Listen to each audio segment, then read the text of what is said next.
ഇനി നിങ്ങൾക്കൊരു ഭരണം കൂടി തന്നാൽ എൻ്റെ ഉൾപ്പെടെയുള്ള ഈ കിടക്കുന്ന അണ്ടർവെയർ ഉൾപ്പെടെ നിങ്ങൾ കട്ടുമൊഷ്ടിച്ചു കൊണ്ടുപോകും. ശബരിമലയിലെ സ്വർണ്ണം കട്ടതിനേലും വലിയ കൊള്ളം നിങ്ങൾ ഞങ്ങളെ സാധാരണക്കാരായ എന്നെ ഉൾപ്പെടെ ഓരോരുത്തരെയും പറ്റിക്കും. ഇപ്പം ഞാൻ മാത്രമൊന്നും അല്ലല്ലോ മാളിനകത്ത് പോണത്, പാർട്ടി പ്രവർത്തകരും പോണില്ലേ? പാർട്ടി പ്രവർത്തകർക്ക് ഫ്രീ ഉണ്ടോ? നടപടി എടുക്കാൻ പറഞ്ഞിട്ട് എന്ത് നടപടിയാണ് നിങ്ങൾ എടുത്തത്? ഇതിങ്ങനെ വെച്ചിട്ട് ഇതിൻ്റെ അടി കയറിയിട്ട് ഇതിങ്ങനെ ആ കസേരയിൽ ഇത്തിരി ഫെവിക്കോളും കൂടി ഒട്ടിച്ച് നോക്കുക കസേരയുടെ അടിയിൽ. അപ്പോൾ ഇത് ഫയൽ പിന്നെ അനങ്ങണ്ടല്ലോ. നിങ്ങൾ എഴുന്നേൽക്കുമ്പോൾ ഫയൽ ചിലപ്പോൾ കാറ്റത്തെങ്ങാനും പറന്നു പോയാലോ. അതുകൊണ്ട് നിങ്ങൾ ഇതിങ്ങനെ വെച്ചിട്ട് ഇതിങ്ങനെ അങ്ങോട്ട് ഇരിക്കും. അപ്പോൾ അതവിടെ മുറുകിയിരിക്കും. അല്ലെങ്കിൽ ഈ ഭാഗമില്ല, ഈ ഭാഗത്തൊരു ഇത്തിരി ഫെവിക്ക് ഒട്ടിച്ച് വെച്ചിട്ട് ഇതിങ്ങനെ ഒട്ടിച്ച് നോക്ക്. നമസ്കാരം, ഞാൻ ബോസ്കോ കളമശ്ശേരി. എനിക്ക് കഴിഞ്ഞ ദിവസം ഒരു കത്ത് വന്നു. കത്ത് ഇതാണ്. അതിനകത്ത് എനിക്കൊരു കത്ത് വന്നേക്കണത് ഇങ്ങനെയാണ്. Deputy police superintendent, state public information officer, vigilance and anti corruption bureau, Thiruvananthapuram. എൻ്റെ അവസാനം എനിക്കൊരു മറുപടി തന്നിരിക്കുന്നു. ഫയൽ കുറിപ്പ് ഈ ഓഫീസിലെ ആഭ്യന്തര കാര്യങ്ങളുമായി ബന്ധപ്പെട്ടതിനാൽ ഈ രേഖകളുടെ പകർപ്പ് നൽകുവാൻ വിവരാവകാശ നിയമം 2025 വകുപ്പ് 8(1) ഈ പ്രകാരം നിർവാഹമില്ല എന്ന് അറിയിക്കുന്നു. വളരെ സന്തോഷം. ഞാൻ ചോദിച്ചത് ഇന്ത്യയും പാകിസ്ഥാനും തമ്മിലുള്ള രേഖയുടെ അല്ലെങ്കിൽ കരാറിൻ്റെ പകർപ്പോ, അല്ലെങ്കിൽ ഇവിടെ നിന്ന് പോയ യുദ്ധവിമാനം എത്രണ്ണം പാകിസ്ഥാനിൽ വീണുവെന്നോ, അല്ലെങ്കിൽ പാകിസ്ഥാനിൽ നിന്ന് എത്ര ഡ്രോൺ ഇങ്ങോട്ട് അയച്ചോന്നോ ഒന്നുമല്ല ചോദിച്ചത്. പിണറായി വിജയന് 1000 കോടിയുടെ ഇൻവെസ്റ്റ്മെൻറ്റ് ഉണ്ട് എന്ന് പറഞ്ഞ ക്രൈം നന്ദകുമാർ പറഞ്ഞ ആ ലുലു മാളിലെ കേസുമായിട്ട് ബന്ധപ്പെട്ട് ഞാൻ കൊടുത്ത പരാതിയിൽ എന്ത് നടപടി വിജിലൻസ് എടുത്തു എന്നറിയാനാണ് ഞാൻ വിവരാവകാശ നിയമം പ്രകാരം ആവശ്യപ്പെട്ടത്. കാരണം ആ നടപടി ഞാൻ ചോദിച്ചപ്പോൾ അതിൻ്റെ തൊട്ടടുത്ത പേജിൽ എനിക്ക് മറ്റൊരു മറുപടി തന്നിരിക്കുവാണ്. അഡീഷണൽ ചീഫ് സെക്രട്ടറി പ്രേക്ഷിതൻ സി കർത്താവ്, director vigilance and anti corruption bureau, Thiruvananthapuram.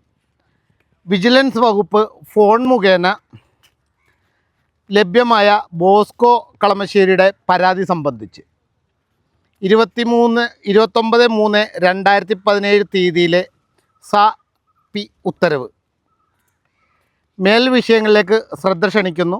12/9/2022 തീയതിയിലെ CPSP 4A നമ്പറായി താങ്കൾ ലഭ്യമാക്കിയ പരാതി ഇതേ നമ്പർ കത്ത് മുഖേന തദ്ദേശ സ്വയംഭരണ വകുപ്പിന് തുടർ നടപടികൾ സ്വീകരിക്കുന്നതിനായി കൈമാറിയിട്ടുള്ള വിവരം അറിയിക്കുന്നു.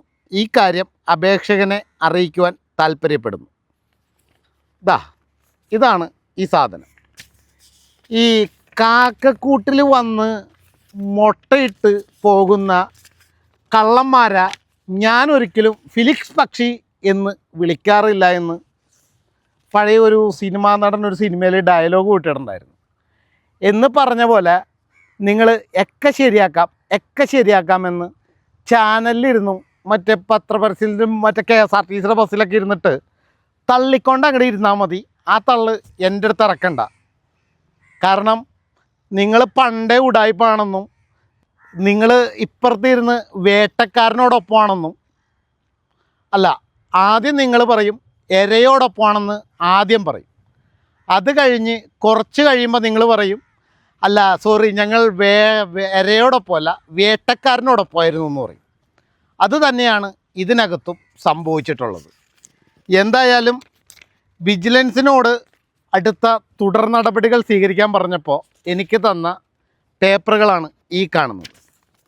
എനിക്ക് മാത്രമല്ലല്ലോ, അല്ലെങ്കിൽ പാർട്ടി പ്രവർത്തകർക്ക് ലുലു മാളിനകത്ത് ഫ്രീ ആണെന്നോ ഷോപ്പിംഗ് മാളുകളിൽ ഫ്രീ ആണെന്നോ ഒന്നും ഞാനിപ്പോഴും വിശ്വസിക്കുന്നില്ല.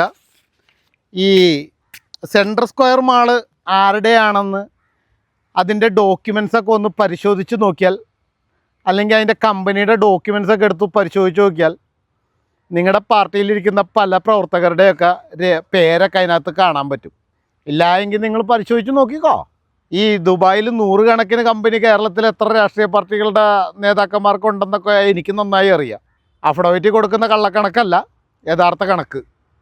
യഥാർത്ഥ കണക്കിൻ്റെ കാര്യങ്ങളൊക്കെ എനിക്കും അറിയാം. കാരണം ഞാൻ ഈ നാട്ടിൽ മാത്രം താമസിച്ച് വളർന്ന പാർട്ടി പ്രവർത്തകനല്ല. അതുകൊണ്ട് ആദ്യം പോയിട്ട് ഈ പറഞ്ഞ സാധനം ഇപ്പോഴും ഞാൻ പറയുന്നു, കാക്കക്കൂട്ടിൽ കല്ലിട്ട കാക്കക്കൂട്ടിൽ കൊണ്ടുപോയി മുട്ടയിട്ടിട്ട് ഫിലിക്സ് പക്ഷിയുടെ മുട്ടയാണെന്നൊന്നും ഞാൻ പറയൂല. ആദ്യത്തെ ഭരണം കിട്ടിയപ്പോൾ നല്ല ഭരണം കാഴ്ചവെച്ച നിങ്ങൾ രണ്ടാമത്തെ ഭരണത്തിൽ ജനങ്ങളെ എങ്ങനെ കൊള്ളയടിച്ച് കമ്പനികളെ ഡെവലപ്പാക്കാമെന്ന് മാത്രമാണ് നിങ്ങളുടെ ചിന്തയുണ്ടായിരുന്നത്. ഇനി നിങ്ങൾക്കൊരു ഭരണം കൂടി തന്നാൽ എൻ്റെ ഉൾപ്പെടെയുള്ള ഈ കിടക്കുന്ന അണ്ടർവെയർ ഉൾപ്പെടെ നിങ്ങൾ കട്ടുമൊഷ്ടിച്ചു കൊണ്ടുപോകും. ശബരിമലയിലെ സ്വർണ്ണം കട്ടതിനേലും വലിയ കൊള്ള ഞങ്ങളെ സാധാരണക്കാരായ എന്നെ ഉൾപ്പെടെ ഓരോരുത്തരെയും പറ്റിക്കും. ഇപ്പം ഞാൻ മാത്രമൊന്നും അല്ലല്ലോ മാളിനകത്ത് പോണത്, പാർട്ടി പ്രവർത്തകരും പോണില്ലേ? പാർട്ടി പ്രവർത്തകർക്ക് ഫ്രീ ഉണ്ടോ? നടപടി എടുക്കാൻ പറഞ്ഞിട്ട് എന്ത് നടപടിയാണ് നിങ്ങൾ എടുത്തത്? എന്തേലും നടപടി നിങ്ങൾ എടുത്തായിരുന്നോ? ഇപ്പോഴും ആളുകളിൽ പാർക്കിംഗ് ഫീ ഇരിക്കുന്നുണ്ടല്ലോ. വ്യാജരേഖ ചമച്ചിട്ടല്ലേ പിരിച്ചത്? അപ്പം നിയമം ഒരു വശത്ത് കൂടി പറയുകയും മന്ത്രി ഇപ്പുറത്ത് കൂടി കൊടുത്തോ അത് ഞാൻ അപ്പുറത്ത് ഹാൻഡിൽ ചെയ്തോളാമെന്ന് പറയും. ഇതല്ലേ ഇവിടെ സംഭവിച്ചുകൊണ്ടിരിക്കുന്നത്? എത്ര മാധ്യമങ്ങൾ ഈ വിഷയത്തിൽ ജനങ്ങളോടൊപ്പം നിന്നിട്ടുണ്ട്? ആകപ്പാടെ നിന്നത് എനിക്ക് തോന്നുന്നത് മീഡിയ വൺ മാത്രമാണ് ജനങ്ങളോടൊപ്പം നിന്നത്. ബാക്കി എല്ലാ മീഡിയാസും അന്ന് മാൾ മുതലാളിയുടെ ഒപ്പമാണ് നിന്നത്.